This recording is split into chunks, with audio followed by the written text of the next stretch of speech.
নমস্কার বন্ধুরা, কৃষ্ণা কুকিং চ্যানেলে তোমাদের সকলকে স্বাগত। আজকে আমি বানাতে যাচ্ছি ঢোকলা। তো আমি প্রথমে বেসনটাকে চেলে নিচ্ছি।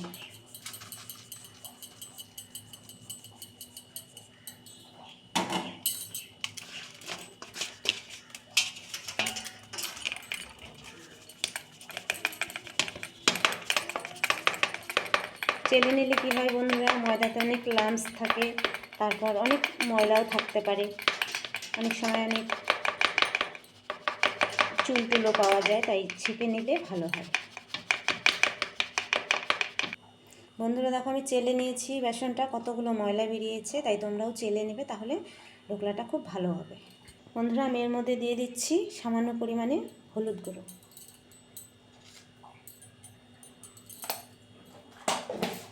সামান্য পরিমাণে নুন। আমি এটার মধ্যে এখন চিনিটা দিচ্ছি না, চিনিটা অ্যাড করছি না, কেননা যখন তরকাটা দেব আমি চিনিটা ওই সময় দেব, এখন দিচ্ছি না।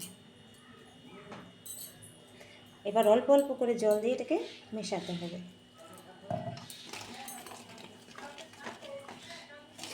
একবারে বেশি জল দেওয়া যাবে না বন্ধুরা, তাহলে ব্যাটারটা পাতলা হয়ে যেতে পারে, তাই অল্প অল্প করে জল দেবে আর এভাবে মেশাবে।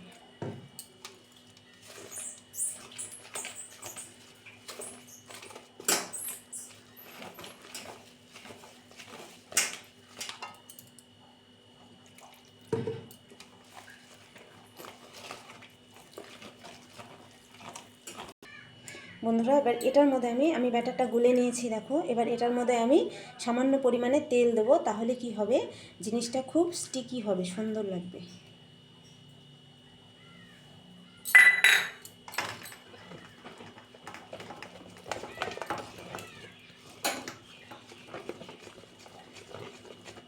এবার এটাকে আমি 10 থেকে 15 মিনিট রেস্টে রেখে দেবো ঢেকে দিয়ে। তোমরাও তাই করবে, তাহলে ঢোকলাটা খুব স্পঞ্জি হবে, খেতে ভালো লাগবে। ততক্ষণে আমি এদিকে জলটা গরম বসিয়ে দিই। বন্ধুরা এটা 10-15 মিনিট হয়ে গেছে। এবার আমি এটার মধ্যে দিয়ে দিচ্ছি ইনো। তোমরা চাইলে বেকিং সোডা দিয়েও করতে পারো।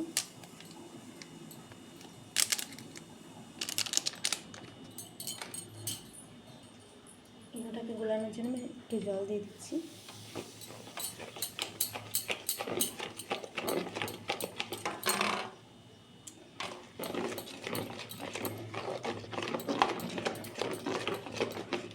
ইনোই দাও বা বেকিং পাউডার দাও, ওটাতে কি হবে বন্ধুরা, দিয়ে সাথে সাথে তুমি যেটাতে করে ঢোকলাটা বানাবে সেই পাত্রটার মধ্যে ঢেলে দেবে, না হলে কি হবে, এটার টেম্পারেচারটা নষ্ট হয়ে যাবে। তো বন্ধুরা আমি পাত্রের মধ্যে ঢেলে নিয়েছি। আমার কাছে কেক টিন নেই, তাই আমি এরকম একটা বাটির মধ্যে করে নিয়েছি। তোমাদের কাছে কেক টিন থাকলে তোমরা সেটার মধ্যেও করতে পারো।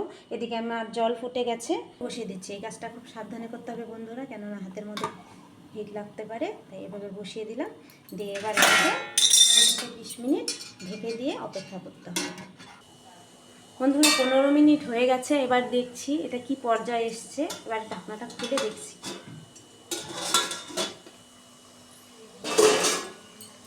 দেখুন বন্ধুরা কত সুন্দর ফুলে উঠেছে। এবার আমি গ্যাসটা অফ করে দিচ্ছি। এবার একটু রেস্টে রেখে তারপর এটাকে আমি নামাবো।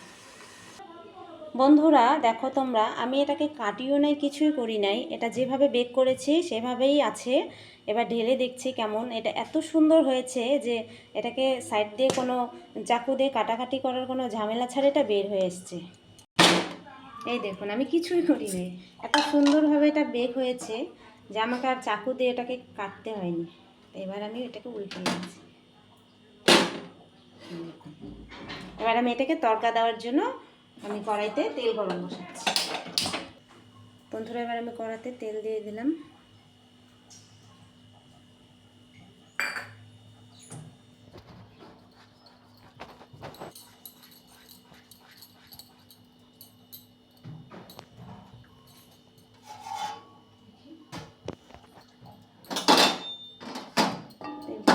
এসছে বন্ধুরা, এবার আমি দিয়ে দিচ্ছি 3টে কাঁচা লঙ্কা, আমি মাঝখান দিয়ে কেটে নিয়েছি। এবার আমি কারি পাতা দিচ্ছি।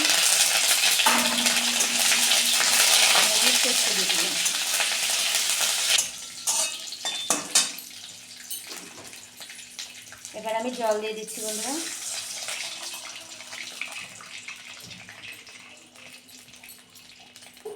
এবার আমি জলের মধ্যে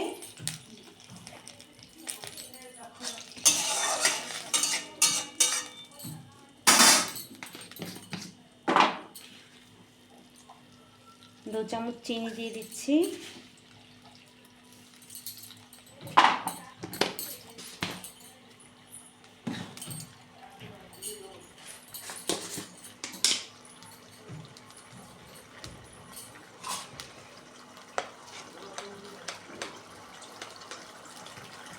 হাফ চামচ নুন দিয়ে দিচ্ছি বন্ধুরা। নুনটা হিসাব করে দিতে হবে, কেননা ব্যাটারের মধ্যেও নুন ছিল।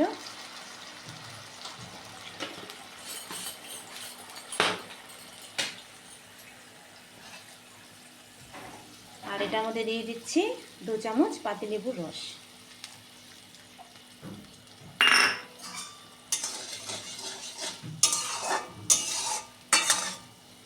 সিরাপটা একটু ফুটতে থাক, ততক্ষণে আমি এটাকে কেটে দেখাচ্ছি আপনাদেরকে। বন্ধুরা এবার আমি এটাকে কেটে নিচ্ছি।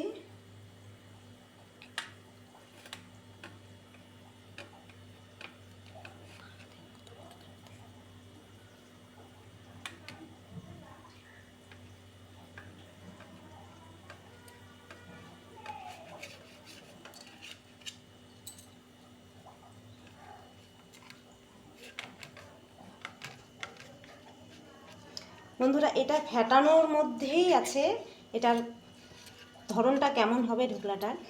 আপনারা যদি ভালো করে এটাকে ফেটান তাহলে ঢোকলাটা এরকম স্পঞ্জি হবে আর এত সফট হবে। আর যদি ফেটানোটা কম বেশি হয়ে যায় তাহলে ঢোকলাটা খেতে ভালো লাগবে না। তাই ফেটানোর সময় অবশ্যই খেয়াল রাখবেন ফেটানোটা যেন ভালো হয়। বন্ধুরা এবার ঠান্ডা ঠান্ডা ঢোকলার মধ্যে আমি গরম গরম তরকাটা দিয়ে দিচ্ছি। আমি এটার মধ্যে প্রথমে কাঁচা লঙ্কা কুচি দিই নাই এই কারণে, কেননা অনেকের ঘরে ছোট বাচ্চা থাকে, তারা খেতে পারবে না। তাই তরকার মধ্যে যদি দেওয়া যায় লঙ্কাটা তাহলে অতটা ঝাল হয় না। তো এবার আমি তরকাটা উপর দিয়ে ছড়িয়ে দিচ্ছি।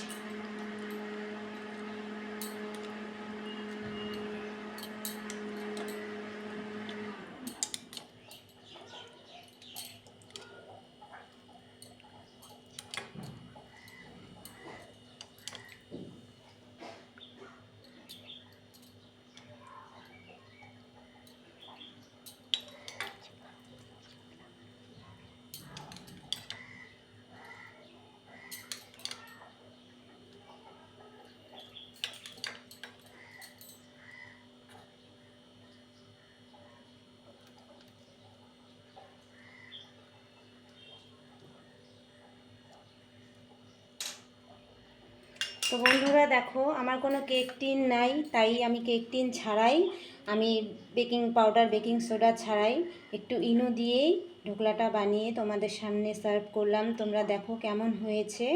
তো যদি ভালো লাগে তাহলে আমার ভিডিওটাকে লাইক করো, আমার চ্যানেলটাকে সাবস্ক্রাইব করে আমার পাশে থাকো বন্ধুরা। কমেন্টে অবশ্যই জানিও কেমন হয়েছে।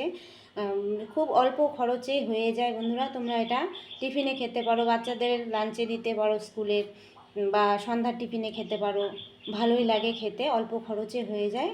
তো কেমন লাগলো ভিডিওটা অবশ্যই জানিও। ভিডিওটা দেখার জন্য অনেক অনেক ধন্যবাদ। তোমরা সবাই সুস্থ থেকো।